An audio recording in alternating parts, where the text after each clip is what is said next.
Hey friends, this is Madhu, and I just wanted to record some of my impressions from giving a workshop at the Women's Correctional Facility last night here in Fort Worth. I took the stage with my friend Pat Alva Green, and we had an amazing time. I was intimidated by the security and the gates and all that and the barbed wire, but the women were so relatable and fun, and they were one of the best crowds I ever had. We talked to them about falling in life, making mistakes, but getting back up.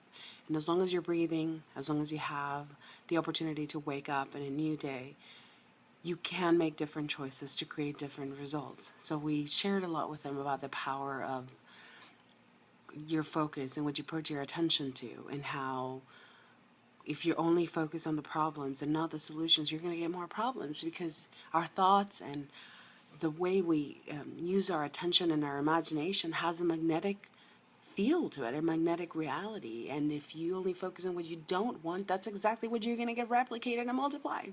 So we explained to them all this logic and all this science, and then we did vision boards, and they were excited to be able to take the vision boards with them, because we want them to start splitting their attention a little bit towards more positive images, more positive thoughts, and they were very excited and very receptive. I mean, we got to know some of a few of the women, and their stories are amazing. Some of them made terrible choices for money, and then they're now sacrificing their entire families and lives. You know, they're in jail. Some others got caught with the wrong people at the wrong time. So it definitely made me feel like, number one, grateful for the good choices I've made and for my upbringing and my support.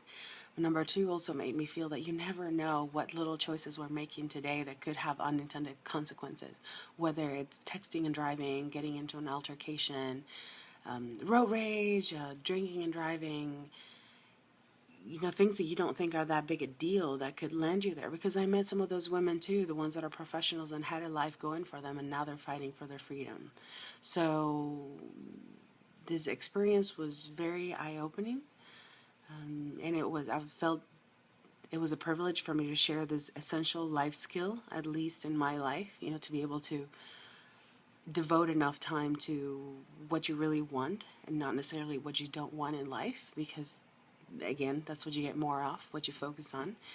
And just really see how relatable they are and how fun they were, and how that reality is not that far away from you or me. That if we're not conscious with our choices, we will end up in a place like that. Maybe not a physical prison, but some kind of mental prison, in a really bad relationship or with bad health. And so the power of choice, that was one of my biggest takeaways. I look forward to sharing more. I am recovering from a cold that didn't get better after talking 3 hours, but I know it was well worth it, and I felt very safe and appreciate it, and I look forward to helping the helpless more and more and more in this type of volunteer work. So thank you so much for listening and for your prayers and support.